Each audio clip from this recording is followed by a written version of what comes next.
Muito bem, pessoal. Hoje a gente vai falar sobre um tema muito interessante. Estou tentando mostrar o símbolo do meu time aqui. Hoje a gente vai falar de um tema muito interessante que é cristianismo e pensamento grego. Por que eu vou falar sobre isso? Na verdade, eu estou me baseando na obra Morte da Razão, de um autor chamado Francis Schaeffer, que foi aluno de um outro autor muito importante também do neocalvinismo, que é o Cornelius Antioco, acho que é assim que é o nome dele. Enfim, já vem de uma tradição muito conhecida, tá, da filosofia protestante e que tem um arcabouço teórico muito interessante, porque eles partem no processo de repensar toda a filosofia do ponto de vista descritivo em relação ao seu mundo circundante e traçando uma ideia de explicar todo esse processo e mais, explicar as implicações dessas ideias desses autores importantes da história da filosofia. E os que o Francis Schaeffer trata, basicamente, principalmente no pensamento moderno, é o Kant, o Hegel e o Kierkegaard. A gente vai falar um pouco sobre eles agora, porque eu vou tentar dar uma introdução aqui. Como a lousa é muito pequenininha, não foi possível colocar aqui a linha do desespero, que é um conceito do Schaeffer, que eu vou deixar num diagrama no final do vídeo, e aí eu traço uma explicação mais adequada para vocês, ok? Então, olha só, eu também vou trabalhar com esse livro aqui, que eu já citei várias vezes aqui no meu canal, vocês já estão cansados de ouvir falar desse livro, que é A Verdade Absoluta, da Nancy Pearcey. Essa autora também, de certo modo, ali, discípula do Francis Schaeffer, segue os ideais, né, do seu professor e traça uma ideia de totalidade. Mas tome nota, o conceito de totalidade da Pearcey, do Schaeffer e do Van Til, não são conceitos de totalidade no sentido ruim do termo, totalitarismo. É no sentido de verdade absoluta, tá? Que tem a ver com uma busca de uma quebra fundamental do relativismo da era moderna, que começa ali, segundo ele, com o Renascimento, com o humanismo. Tá? E a gente vai explicar tudo isso neste vídeo, pelo menos essa é a minha tentativa. Eu fiz dessa forma aqui, para resumir o máximo, exprimir o máximo essas ideias, para que fique um vídeo curto, mas com conteúdo. Então, olha só, partamos do seguinte ponto. O cristianismo ele foi influenciado pelo pensamento grego. Tá? No cristianismo você tem revelação, tem três vertentes fundamentais no cristianismo primitivo. Para quem não sabe, isso aqui é muito importante quando se estuda a história do cristianismo e o mundo circundante em qual esse fenômeno surgiu. Posteriormente a Cristo, claro. Você tem os cristãos paulinos, os cristãos judaizantes e os cristãos gnósticos. Tá? Nesse caso aqui, houve celeuma por parte desses autores. Isso aí é descrito, se você já leu o Novo Testamento, você vai perceber isso claramente. As discussões, as brigas, teve até o Concílio de Jerusalém para tentar reverter as separações ali do grupo, e no final das contas o que prevaleceu foi o cristianismo de Paulo, de Tarso, tá? Que de certo modo é um cristianismo que tem valores judaicos, tem um link, uma vinculação com o judaísmo, certo? Dizendo inclusive que os judeus serão novamente enxertados, já que eles foram cortados, separados da videira verdadeira, eles novamente serão enxertados em tempo oportuno por Deus. Né? Então há um vínculo ainda com o judaísmo, mas há também um corte, uma separação com a tradição judaica naquilo que ela poderia atrapalhar a pregação proselitista do cristianismo no mundo inteiro. Tem quem não goste do termo proselitista, tá? Então podemos usar o termo testemunhar, que se torna muito mais adequado, inclusive, já que testemunho tem aquela conotação forte com um outro termo que é martírio, né? E o cristianismo padeceu bastante no seu início, muitas vidas foram perdidas em prol da mensagem. Eu estou dizendo isso não é gratuitamente, não. A mensagem cristã, ela era unificada, tá? No cristianismo primitivo, e tinha essa importância, e tinha disputas. E a maior disputa, sem dúvida nenhuma, foi com os gnósticos. Só que o que representam os gnósticos? Presta atenção nisso. Quando você vai pensar ou fazer uma análise do ideal grego, você vai perceber que eles têm um ideal de ordem racional, tem uma conotação matemática, geométrica, isso você vê em Pitágoras, em Platão, principalmente. Você tem uma suspeita do devir. Eu já expliquei sobre esse conceito de devir aqui, e falei um pouquinho do devir na época ali da antiguidade grega, principalmente na figura de Parmênides. O ser é, e o não ser nada é, logo devir, não há. Você duvida, inclusive, dos seus sentidos, das suas percepções e do senso comum. Para Platão, você vai perceber um aspecto muito interessante em relação ao devir, porque ele admite razão eterna, inteligível, certo? E fluxo eterno, contínuo, devir. E o fluxo contínuo, ele não é tão bom quanto a razão eterna. Logo, isso representa a materialidade. Então, em Platão, você já tem o dualismo forma-matéria. Aí começa o arsenal de dualismos. É claro que essa autora que eu citei, a Peirce, o Francis Schaeffer, dentre outros, embora crítico de todos esses autores que estão aqui, eles também enxergaram coisas boas nesses autores, certo? Então é importante a gente fazer uma diferença aqui. Eles não estão criticando esses autores porque existe um certo ranço na ideia de que tais representem uma figuração mais forte, né? No catolicismo, eles são protestantes. Não tem nada a ver com isso, certo? Inclusive a Nancy Peirce diz, né, embora criticando o Tomás de Aquino, que ela tem muitos elogios a fazer ao Aquinático. Deixa eu só tentar arrumar um pouquinho melhor essa câmera aqui que ela tá. Acho que assim tá melhor. Enfim, olha só. Então o pensamento grego ele tem a ideia de ordem racional, de suspeita do devir, um ascetismo intelectual e um dualismo muito forte.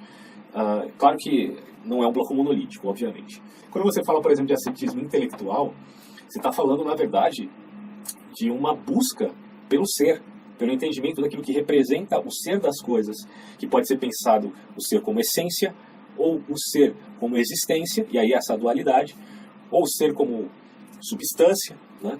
E as outras formas que eu já citei aqui, a gente pode trabalhar isso mais especificamente num vídeo posterior. Mas enfim. Então, esse ideal grego, ele tem algumas distinções para esse conceito judaico. Tá? Até porque os judeus eles não tinham essa sofisticação de ordem racional dos gregos. Porque os gregos eles têm isso por conta da sua própria formação, efetivamente. Né? Os povos indo-europeus ali, que tiveram sua formação na influência dos mitos, da poética, a métrica poética, sem dúvida nenhuma, teve influência nisso aqui, está em ordem racional. Homero, Hesíodo, os poemas órficos, que era o orfismo também, uma religião oculta grega. E aí outro detalhe importante, que na Grécia você tinha a religião pública e você tinha as religiões de mistério. Cito aqui as religiões de mistério. Pitagorismo, antes dele o orfismo. Religião pública, a religião apresentada por Homero e por Hesíodo. As cosmogonias, né? E os deuses da natureza, aqueles que representam efetivamente os deuses da natureza. Como Zeus, o Hades, Poseidon e tantos outros. O Zeus, por exemplo, é aquele que solta raios, né, o trovão, é a expressão de um evento natural. Tá? E era a religião pública. Então havia essa diferença. E detalhe importante, que no orfismo, nas religiões de mistério, havia uma força maior naquilo que nós podemos chamar de dualismo, certo? É onde efetivamente aparece o dualismo, que vai se fortalecer posteriormente na mescla, na síntese que ocorrerá entre pensamento grego e cristianismo. As primeiras sínteses do pensamento grego com o cristianismo ocorreram aqui, tá? No gnosticismo. O gnosticismo eu já fiz vários vídeos falando sobre o assunto e apresentando esse conceito. Os gnósticos, eles tiveram várias formações, livros sagrados, Nag Hammadi está aí para não me deixar mentir, os vários manuscritos que foram encontrados naquela região e que demonstram, de certo modo, como era sofisticado o pensamento de alguns grupos gnósticos que, repito, eram grupos dissidentes, eram grupos que não eram homogêneos. Né? Você tem, por exemplo, os valentinianos, como eu já citei aqui anteriormente, os setianos, eles têm algumas visões um pouco diferentes, se baseiam em mitos um pouco diferenciados, mas no fundo tem essa coisa de pensar o mundo numa perspectiva que tem uma herança em um outro pensador muito importante, chamado Filon de Alexandria, que começou a alegorizar profundamente a Torá em vista de amalgamar o judaísmo com o pensamento grego. Só que aqui é cristianismo, tá? Isso vai ocorrer também com o cristianismo na patrística, amalgamando-se com o pensamento grego. Em Orígenes você tem uma tentativa nesse sentido, só que Orígenes ele não é necessariamente um gnóstico, até porque ele luta contra os gnósticos, e Orígenes ele prioriza a revelação cristã, apesar das ideias um pouco tresloucadas que ele apresenta, né?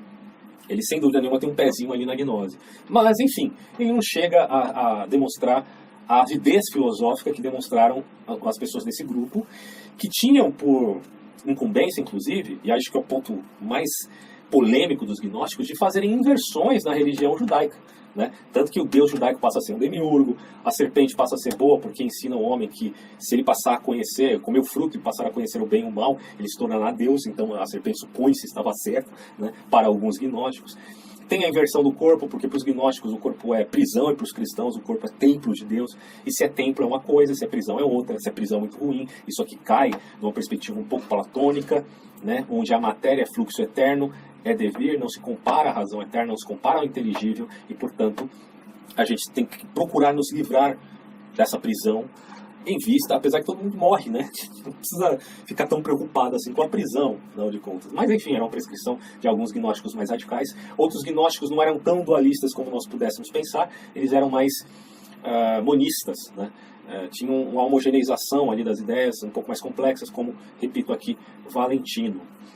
Então é isso, né? Você já viu a diferença entre pensamento grego e cristianismo. O cristianismo aí não é necessariamente um pensamento ascético como é o pensamento grego.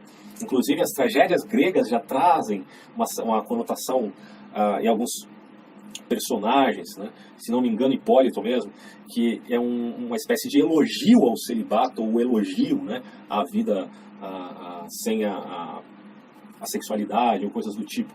Isso é muito forte no helenismo, tá? Que é a junção do pensamento grego com os romanos, que é um pouquinho posterior, né, claro. Mas também é forte na antiguidade grega e não tem uma razão muito efetiva no pensamento judaico. Tá? O pensamento judaico, você pode até dizer, mas os judeus tinham lá os essênios, e os essênios eram os caras que eram como se fossem monges. Olha, não necessariamente, as últimas descobertas têm demonstrado que os essênios eles não têm uma conotação assim, necessariamente ascética. Tá? Tem sim essa vinculação, porque já naquele período, lembremos, eles tinham recebido a influência dos gregos. O povo judeu recebeu a influência dos grandes impérios. É isso que o pessoal não entende, né? Que é uma coisa até óbvia. Os judeus eles receberam influência dos babilônios, dos medo e dos persas, e também dos gregos. E antes disso, obviamente, dos egípcios, né? Diga-se de passagem. Então, assim, de todos os povos ali havia reciprocidade de influência. Só que os grandes impérios acabam tendo uma maior influência com os povos dominados. Então, o fenômeno cristão surge no momento onde o que predominava era o pensamento grego, tá? E a influência grega, enfim, era muito forte, foi muito forte na apocalíptica judaica, naquele período onde se formaram aqueles manuscritos, e posteriormente esses manuscritos ficaram em mãos dos essênios, que não necessariamente foram aqueles que escreveram esses manuscritos, tá? Mas que tiveram aí a responsabilidade de preservá-los. Graças a Deus eles preservaram e a gente conhece boa parte desses manuscritos hoje. Então, deu para entender essa questão, né? Os essênios, por mais que eles fossem ou tivessem uma conotação mais ascética, porque eles já tinham uma influência grega e, ao mesmo tempo, não necessariamente eles eram profundamente ascetas, como eram, ou como poderia se pensar, uma prescrição gnóstica, né, que se manifesta, inclusive, depois do fenômeno cristão, embora existam os pré-gnósticos aí, com uma ideia que se voltava à cultura de Alexandria, né, lá no Egito. Bom, tudo isso ficou claro para vocês? Espero que sim, que a gente vai dar continuidade. O dualismo do Platão, ele se conhece, portanto, em forma e matéria. Forma, razão eterna, matéria, fluxo eterno, representa o devir, aquilo que passa. Há, portanto, um confronto com o cristianismo nesses ideais. Porque nada existe desde a eternidade em oposição a Deus. Isso aqui é judaísmo e cristianismo, certo? Da interpretação que é feita, basicamente, inclusive, pelos pais da igreja, admitem que Deus não pode ter tido uma existência junto dele, né? Isso pode ter no platonismo, porque no platonismo se admite demiurgo, a substância informe e o mundo hiperurânio. São eternos, coexistem, mas isso não é cristianismo, né? Porque no cristianismo é só Deus, e aí na perspectiva da trindade e tal. No aristotelismo você pode admitir um motor imóvel e os outros tantos motores, mas bom, no cristianismo não é assim, tá? No cristianismo o mundo físico é bom, certo? Porque, isso aí eu estou falando segundo o próprio texto bíblico, tudo que Deus criou é bom. Deus criou isso e ele diz, isso é bom, isso é bom, isso é bom. Ele vai criando e vai dizendo que essas coisas são boas, né? E no final ele cria o homem e a mulher e ele diz, isso é muito bom. Porque, basicamente, a ideia do texto é dizer que todas as coisas foram criadas por uma criatura que é a imagem e semelhança de Deus, tá? E que isso representa, enfim, que essa imagem e semelhança de Deus tem uma significação de domínio, é uma questão realmente hierárquica, tá? O homem passa a ser a cabeça de todas as espécies, ele domina sobre todas as espécies, inclusive dando nome a elas, certo? Então isso aqui nada tem a ver com o pensamento, por exemplo, de Platão, em ver o fluxo eterno ou o devir como algo suspeito, ruim, né, se comparado ao mundo inteligível das formas e por aí vai. Né? E claro, isso aqui foi muito potencializado pelos gnósticos. Obviamente que Platão não vai dizer que, por exemplo, que o demiurgo é ruim. E, para quem não sabe, demiurgo significa artífice. Tá? Ele copia do mundo perfeito e a cópia dele, acaba por ser cópia, não é tão perfeita como o mundo perfeito. Basicamente, esse é um mito platônico. Bom, então, dadas essas diferenças aqui, a gente pode simplesmente dizer... tem outra diferença aqui que eu preciso destacar. Carne na Bíblia é a natureza pecaminosa, não o corpo. Por que eu estou dizendo isso? Porque não é necessariamente o corpo que é ruim para os autores bíblicos, inclusive Paulo, que cita muito o termo carne, né? Então, a conotação que Paulo dá à carne não é a mesma que Plotino dá a corpo, tá? Porque se Plotino estivesse certo em dizer que o corpo é mau, Jesus não teria encarnado. Quer dizer, se Jesus encarnou num corpo e nunca pecou, e o cristianismo diz que ele é perfeito e que o sacrifício dele, portanto, sendo ele perfeito, é também perfeito perante Deus, ora, haveria a mácula da encarnação. Por isso que tem uma epístola, não sei se vocês já repararam, em João, 1 João, que diz que todo aquele que confessa que Jesus veio em carne, esse é filho de Deus. Quem nega isso é o espírito do anticristo. Por que João está falando isso? Justamente por causa desses carinhas aqui, ó, gnósticos. Porque muitos desses grupos negavam que o Cristo tivesse vindo em carne ou tivesse encarnado. Façamos diferença entre encarnação e reencarnação. Pelo amor de Deus, não confundam isso. Estou falando de encarnação. Todo mundo está encarnado aqui, está vivo, né? Beleza? Reencarnação é outra história. Bom, por que os gnósticos não aceitavam essa ideia aqui? A maioria dos gnósticos, podemos dizer. Bom, simplesmente porque isso macularia, né, esse espírito santíssimo do Cristo, né, que é chamado o Cristo, não Cristo propriamente dito. Beleza? Bom, para os judaizantes e para os paulinos, claro que Jesus veio encarnado, né? Por isso que esses dois grupos aqui, paulinos e judaizantes cristãos, estão muito próximos. Embora uns gostassem muito de circuncisão, lei mosaica, tem toda essa celeuma aqui também. Bom, entenderam essa parte, né? Agora sim, ó, judeus e gregos, qual que é a grande diferença da religião cristã e da metafísica grega, ou da filosofia grega? É justamente isso aqui. O dilema humano para os judeus, ou para os cristãos, é moral. Para os gregos, o dilema humano é metafísico. Tá? Isso aqui leva a moralismo. Tá? Judeus, dilema humano, um concerto com o eterno Deus dos judeus. Há uma moral elevada. Agora, os gregos, o dilema humano, até a Odisseia, o sofrimento e tudo mais, é um problema metafísico, principalmente aqui nos gnósticos. Isso vai levar a quê? Ao ascetismo. Mas falar, mas todos os gnósticos eram ascetas? Bom, eles buscavam, o ascetismo significa ascensão, tá? Eles buscavam uma ascensão. Só que essa ascensão, ela variava de grupos para grupos. Por exemplo, tinham gnósticos que, por eles se revoltarem com a realidade que é o mundo como tal, eles se corrompiam, tá? Com todo tipo de prática que a gente pudesse imaginar, e no mundo moderno diríamos, é sadismo. Né? Sadismo, para quem não sabe, vem daquele famoso autor chamado Marquês de Sade, que inclusive é muito citado aí pelo Francis Schaeffer na sua obra A Morte da Raça Humana. Mas enfim, muitos deles praticavam aquilo que nós chamamos hoje de sadismo, em vista de se rebelar contra o demiurgo da criação. Tá? Outros gnósticos eram efetivamente ascetas, porque eles negavam seu sêmen, a sua semente em mulheres, porque eles não queriam fazer gerações nesse mundo. Porque, como eu disse, eles inverteram boa parte da prescrição religiosa judaica, e se Deus diz para os homens, ide e multiplicai-vos, logo os gnósticos, como são sempre o inverso, sempre o oposto do Deus judaico, ele vai se colocar sempre como dizendo, bom, se ele diz isso, eu faço o contrário. Então, se Deus diz para se multiplicar, vamos guardar o nosso sêmen. Tanto que hoje, na gnose mais moderna, que existe por aí, na internet, inclusive em vários locais, eles têm essa prática de jamais ejacular, né? Porque isso seria uma representação de algo ruim, né? Quer dizer, você estaria jogando uma energia vital fora, uma coisa desse tipo, né? Tem todo um pensamento mágico envolvido e uma filosofia que se mescla com teosofia, com cabala, e claro que cada grupo pode se dizer por si, né? Eles não são similares efetivamente. Bom, então a grande diferença entre os judeus e gregos é essa aqui, certo? Inclusive, essa ideia metafísica, tá, em relação ao pensamento grego, é dizer que aqui a vida ordinária está num plano mais baixo do que a vida que a gente poderia colocar no conceito religioso eclesiástica ou sacerdotal, certo? Então, isso aqui, quando se mescla poderosamente com o cristianismo, vai levar a clausura, monastérios, celibato, ascetismo, e por aí vai, né? Vai ter uma miscelânea disso com o cristianismo. E aí o mundo físico sempre vai ser visto como inferior ao mundo invisível. Tá? Isso aqui é muito importante para a gente entender exatamente esse conceito aqui. Ó. Aristóteles foi introduzido no pensamento cristão, e vocês sabem que isso aconteceu principalmente pelo grande pensador Tomás de Aquino, que se valeu dos manuscritos que já eram utilizados ali pelos filósofos árabes. Inclusive Aquino se vale de Avicena e de outros autores para formular a sua visão mais filosófica a respeito desses manuscritos, sempre deixando claro, privilegiando o conceito de graça, o conceito cristão, tá? Mas, ao mesmo tempo, ele acaba fazendo uma divisão de graça e natureza. E esse é o grande impasse aqui que o Schaeffer aponta. Porque, façamos aqui a diferença, né? Graça significa nível superior, é aquilo que fala de Deus, do céu, do invisível, da alma, do mundo imutável. Eu estou usando o termo graça aqui, repensando as coisas celestiais, certo? Quando eu falo de natureza, eu estou falando da criação da terra, das coisas, do corpo em vez da alma, das coisas mutáveis em vez das imutáveis.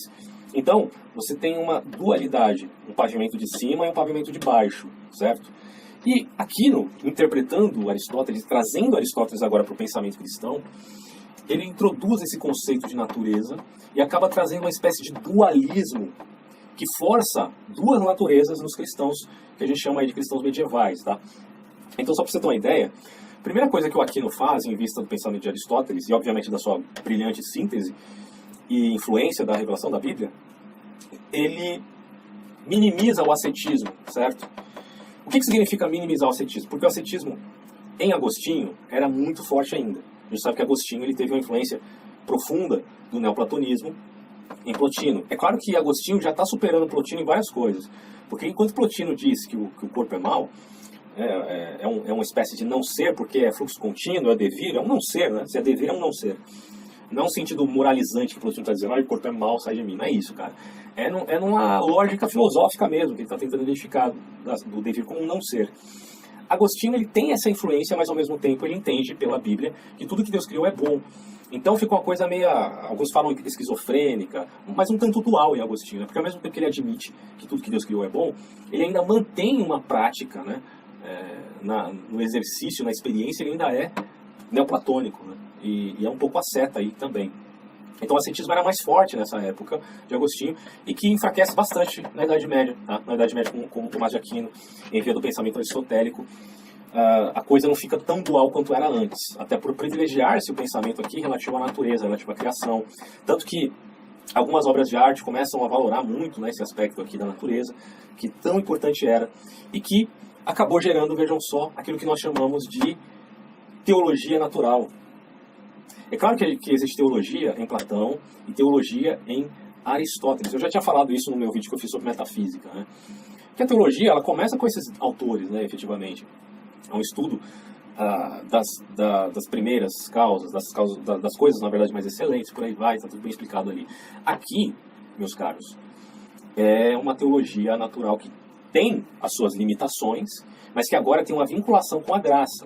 E com essa vinculação com a graça, que é as coisas relativas à revelação, ela passa a ter uma completude. Então a ideia de Aquino era sintetizar Aristóteles, mas sempre privilegiando a graça, com quanto ela se refira à teologia da revelação, tem também um amparo da teologia natural, certo? E esse amparo é uma vinculação entre os dois.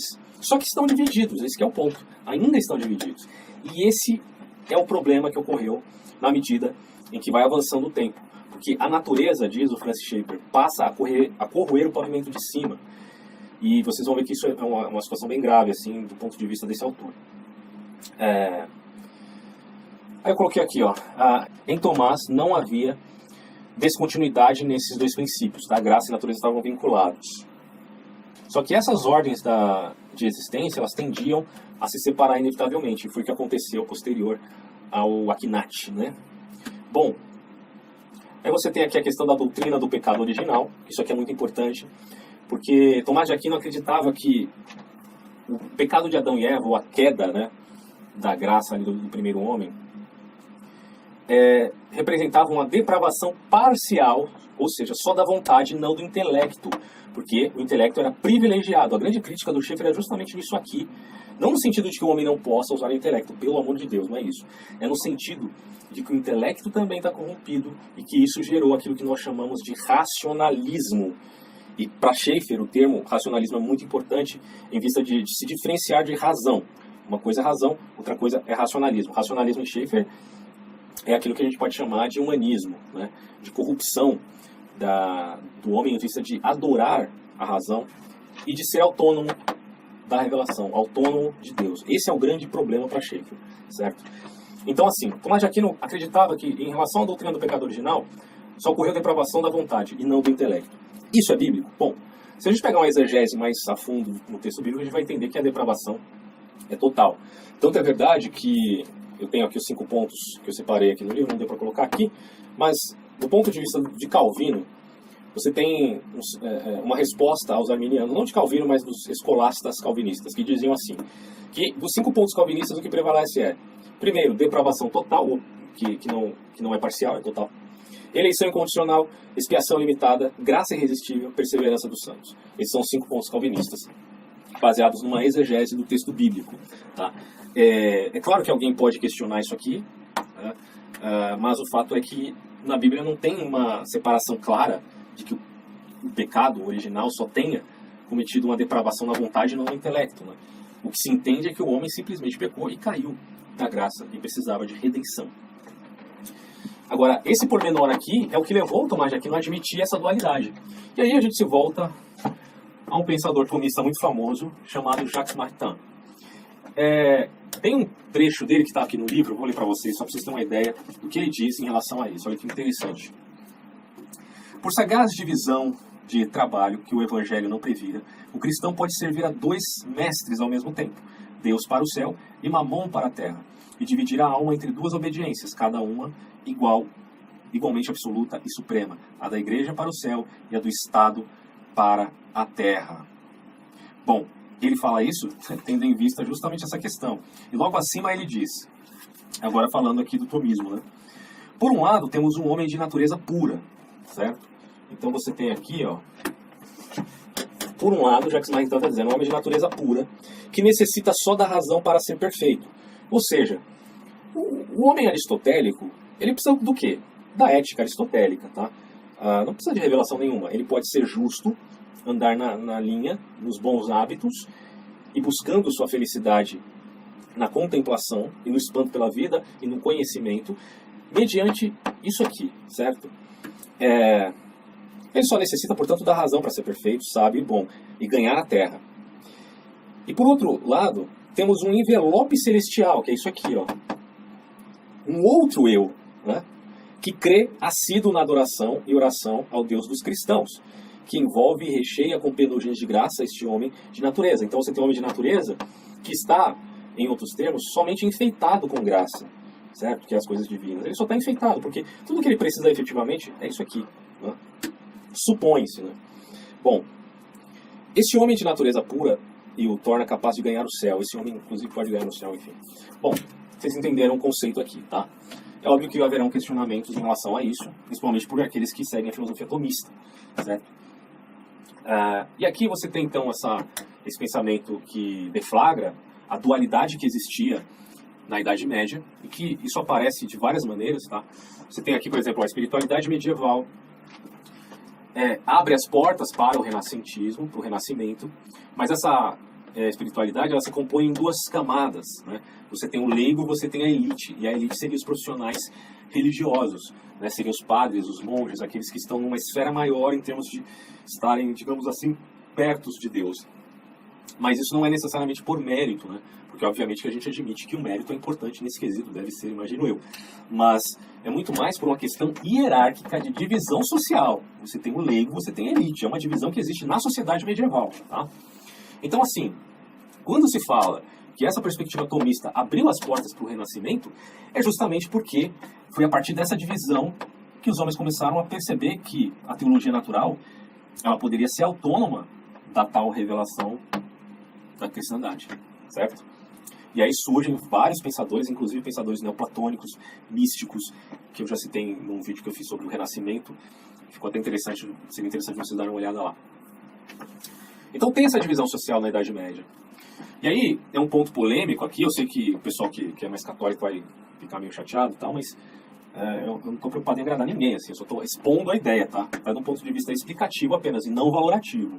Ó, Quando Lutero diz a razão é a prostituta do diabo, isso aqui tem uma contextualização. Tem muito católico que pega isso daqui e diz, olha o absurdo que Lutero fez, porque ele diz que a razão é a prostituta do diabo. Isso é loucura, ele está negando, né, um elemento fundamental, né, que, na vida do ser humano, que é o intelecto, não sei o quê. Mas percebam que isso aqui está dentro dessa contextualização que eu acabei de falar. A razão é a prostituta do diabo, ele está, na verdade, dizendo e admitindo a doutrina da depravação total, certo? Que é uma doutrina que, se você ler a Bíblia, você vai perceber que coaduna mais com essa ideia do que com essa aqui, certo? De uma depravação parcial. Então, a depravação total implica queda adâmica, certo? Ou seja, o Lutero achava que a escolástica ela teria sido muito radical no uso dos filósofos gregos, deixando de lado a sabedoria bíblica. E aí o Lutero disse, olha, primeiro você tem que dar valor à revelação, depois à razão.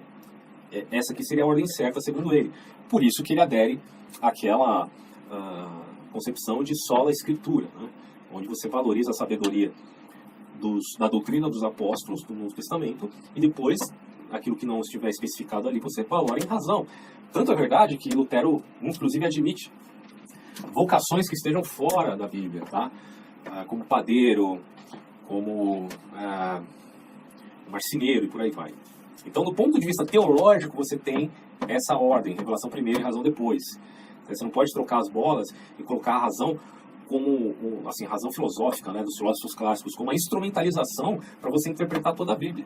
E ele viu o problema nisso e escreveu as suas 95 teses iniciais, depois mais 96 teses contra os filósofos, e aí está tudo disponível para vocês lerem se quiserem. É claro que eu não sou totalmente a favor do pensamento luterano, tem algumas críticas a fazer sim, sem dúvida nenhuma, mas dessa fala dele aqui a gente tem que explicar o contexto, cara, senão você está deturpando o autor. Bom, e aí o que acontece? Os reformadores, eles desejavam então unificar a espiritualidade, unificar no sentido assim, de quebrar essa dualidade de pavimento, certo? E assim, eles procuravam considerar que a vida prática também era vocacionada. Então, quebrar também a dualidade entre leigo e elite, levando a educação para o povo, e não só para o clérigo, né, que tinha o direito de... É claro que a educação também existia para outros grupos sociais, obviamente. Mas o que Lutero tinha em mente era expandir isso completamente, né? A maioria dos reformadores tiveram esse ideal, e que era, de certo modo, legítimo, até porque hoje todo mundo admite isso, certo? Bom, posteriormente, os protestantes puritanos e os escolastas calvinistas, eles voltam a admitir uma certa dualidade na perspectiva cristã. Isso acaba maculando, não todos, tá? Estou falando de alguns grupos de exceção. Acabam maculando muito, né, aquilo que eles tinham conseguido, né, como resposta da reforma protestante, e volta a um certo dualismo. Você vê principalmente isso acontecendo quando tomaram a interpretação de Francis Bacon em relação à ciência com um mote fundamental para, inclusive, fazer a interpretação da Bíblia. Então, eles deixaram de lado aquilo que nós poderíamos chamar de prescrição, ou norma, ou regra de interpretação, de busca da exegese, pelo método mais vinculado a esses mesmos, digamos assim, reformadores, que era o chamado método histórico-gramatical, e se voltaram a um criticismo que era muito voltado, que era muito perspicaz no que se refere ao valor da ciência natural. Isso acabou desembocando num certo modo ali, claro que existem vários eventos que a gente acaba pulando a etapa aqui e que pode ficar hiatos, mas de certo modo desemboca assim no liberalismo, certo? E esse é um ponto importantíssimo da gente entender. Bom, a partir daí o que acontece é o seguinte: começa-se a manifestar também as formas modernas de dualismo. Então você tem René Descartes, Kant.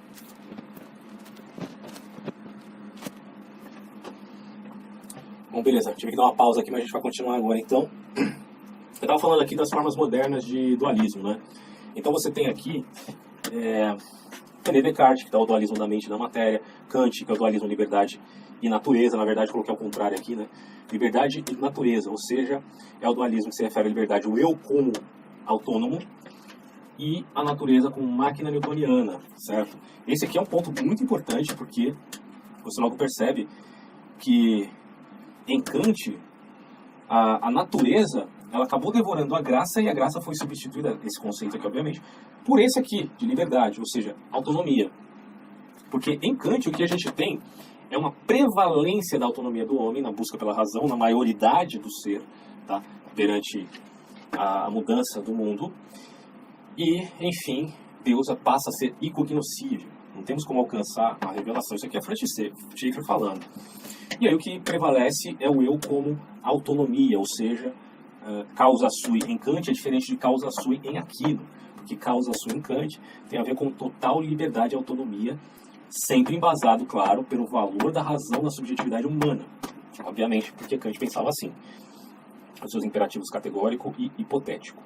E em Kant você encontra essa divisão tão fundamental na história do pensamento, que é valor e fato, né? Fato, pavimento de baixo, valor, pavimento de cima. Isso se manifesta na história, aqui ó, no romantismo e no iluminismo. O iluminismo representando o fato, o romantismo representando o valor. Significado socialmente construído, você dá o seu próprio valor.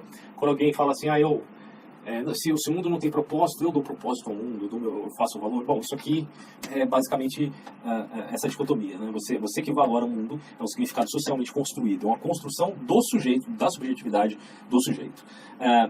Fato é verdade publicamente verificável, certo? Do estudo da natureza, na valoração da ciência. Espero que você esteja compreendendo, porque senão vai ficar muito chato assistir isso aqui. Imagina, eu sei que aqui só vai ter prazer em assistir esse vídeo quem entender o que está sendo dito. Se não entender, aí realmente não vai assistir até o final. Para fechar, meus caros, ao problema da perspectiva do Schaeffer e da Peirce, que eu defini da seguinte forma.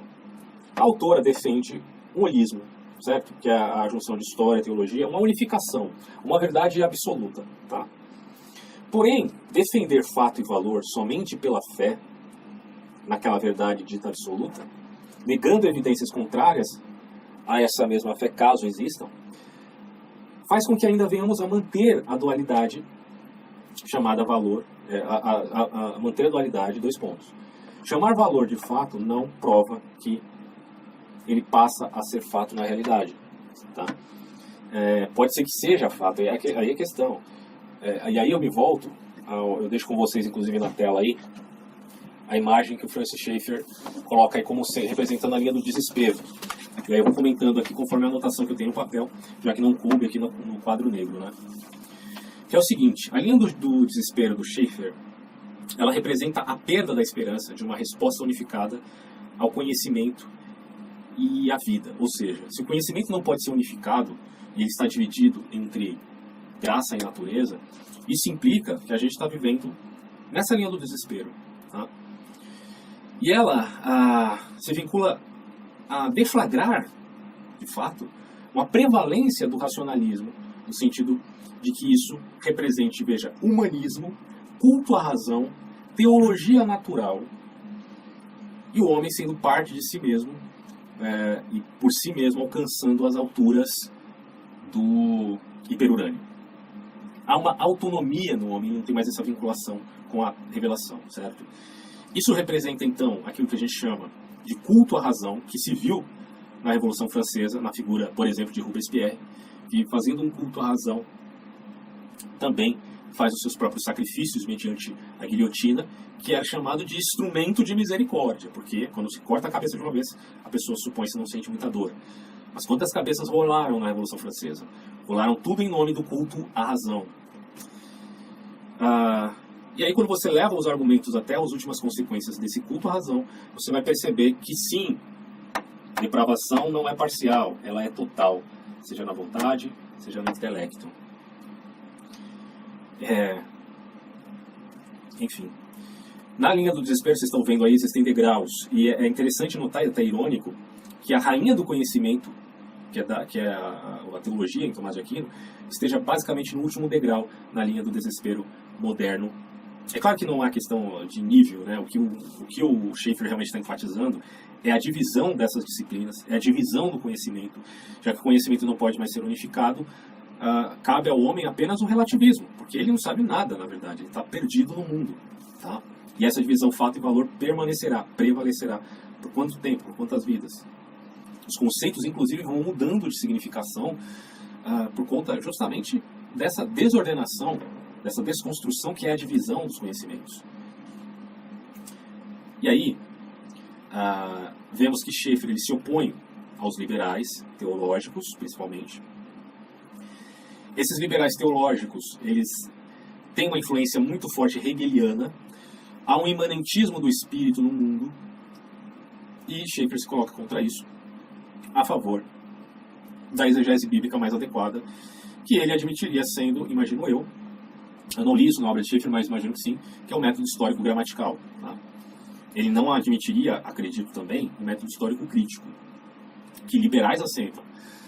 Mas aí você sabe minha opinião sobre o método histórico crítico. Né? E essa é, inclusive, uma crítica que eu faço a ele, do ponto de vista que se a criticidade desse método não implica em que se diga de antemão que a Bíblia é falsa, de maneira alguma. Implica em simplesmente usar os instrumentos que nós temos atualmente para estudar a Bíblia. Aí você vai falar, mas se nós somos degenerados na razão, isso vai fazer com que a gente cometa erros. Bom, mas será que, seja Schaeffer, seja os neocalvinistas, os calvinistas mesmos, admitem esse argumento até as últimas consequências? Porque todo o tempo a gente está usando a razão. E o próprio Schaeffer admite o uso da razão, tá? Mas, claro, priorizando o reconhecimento e humildade e miserabilidade perante Deus, em vista de entender a nossa miséria ontológica, não meramente do ponto de vista metafísico, né, aqui, mas efetivamente também, além de tudo, moral. Ele queria propor o cristianismo mais objetivo, uma unicidade, porque ele via a dualidade como algo ruim no mundo. Só que isso pode ser muito questionado, tá? Porque, na verdade, ainda fica a pergunta, será mesmo que, mediante essa proposta do Schaeffer, a gente poderia vencer o dualismo? Isso não seria, na verdade, uma arbitrariedade em não reconhecer que nós, sim, temos limites no conhecimento, que há necessidade dessa divisão de especializações? Ele reconhecia isso?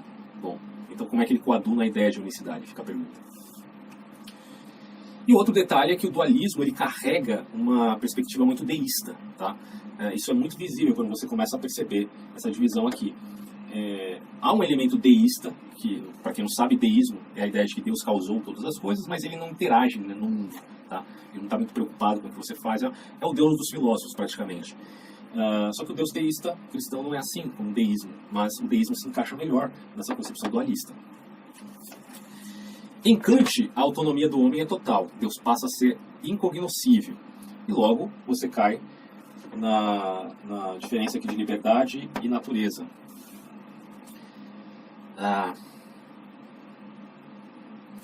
Kierkegaard dá saltos de fé.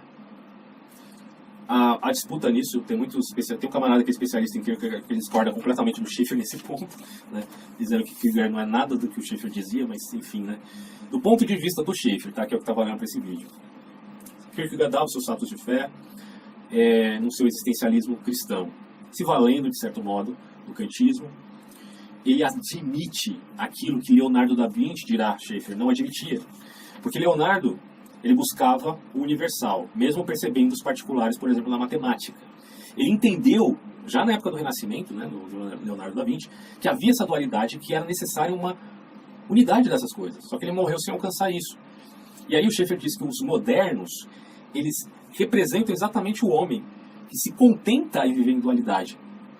E esse é efetivamente Kierkegaard, o homem moderno por completo, que aceita aquilo que Leonardo da Vinci negava e que segue, enfim, na esteira de Kant e indiretamente de Hegel. Todo mundo sabe que o Kierkegaard era um crítico do Hegel, né? Mas o Hegel, ele teve um papel ponderante nessa ideia também, citada aí pelo Schaeffer, porque o Hegel foi um idealista e ele apelava, né, à questão da autonomia pela dialética triádica, já explicada aqui em outros vídeos, inclusive um vídeo que eu fiz especialmente sobre Hegel.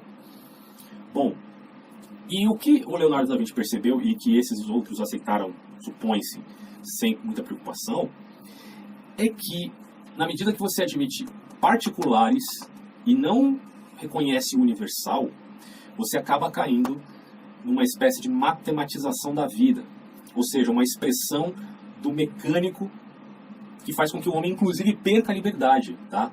Então, o que o Schaeffer faz é traçar a seguinte ideia. Tudo começou com a divisão graça-natureza. Claro que isso bem antes, né? A gente já viu em Platão, por exemplo.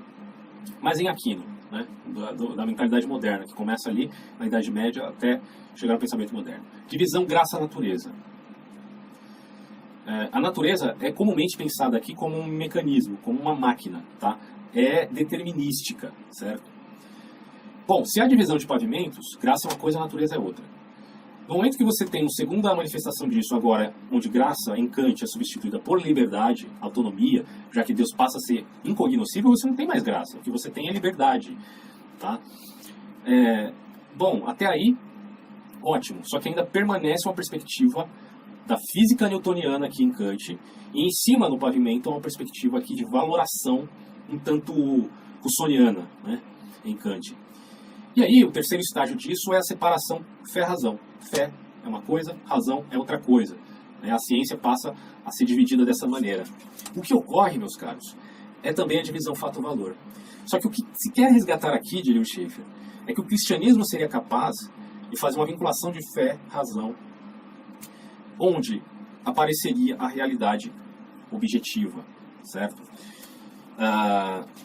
E quando o Schaeffer diz que quer consolidar a absolutidade cristã no mundo, é em relação aos conceitos éticos, espirituais e os valores excelentes. Só que assim, desse ponto de vista do Schaeffer, como pensar, por exemplo, o ecumenismo, ou como pensar o papel das outras religiões no mundo? É bem complicado, né? Há, portanto, aqui no Schaeffer um apelo moral, espiritual e não meramente metafísico, obviamente. Talvez ele admitisse, claro, a existência de outras religiões, sem problema nenhum, mas dentro da valoração da tradição moral cristã no Ocidente, que inclusive foi responsável, essa tradição cristã, que tem a força teísta, de possibilitar a ciência no Ocidente. Se você comparar o Ocidente com o Oriente, você vai ver que o Oriente teve grande dificuldade em desenvolver a ciência, e Schaeffer coloca isso, de certo modo, na conta do panteísmo, na conta de uma divagação a respeito da pessoalidade de um ser transcendente como é o Deus absoluto do cristianismo. Já aqui, admitindo o mundo criado, admite-se a possibilidade de investigar esse mundo criado, saca? Então é nesse ponto que a cosmovisão cristã facilitou profundamente o avanço científico no Ocidente. Só que isso acabou sendo seu calcanhar de Aquiles, de certo modo. Bom, acho que era isso que eu tinha para falar. A linha do desespero, portanto, representa isso que vocês estão vendo aí na tela, certo? Onde tem a dissolução na filosofia por esses grandes pensadores que impactaram o mundo. E segue aqui a dificuldade exposta, né? O Francis Schaeffer quer valorar a razão e não o racionalismo, porque o racionalismo representa a autonomia do homem perante Deus. Só que fica a questão, dentro da pergunta que eu fiz, logo abaixo aqui, ainda admitindo como interessante as críticas que ele faz a todos esses pensadores.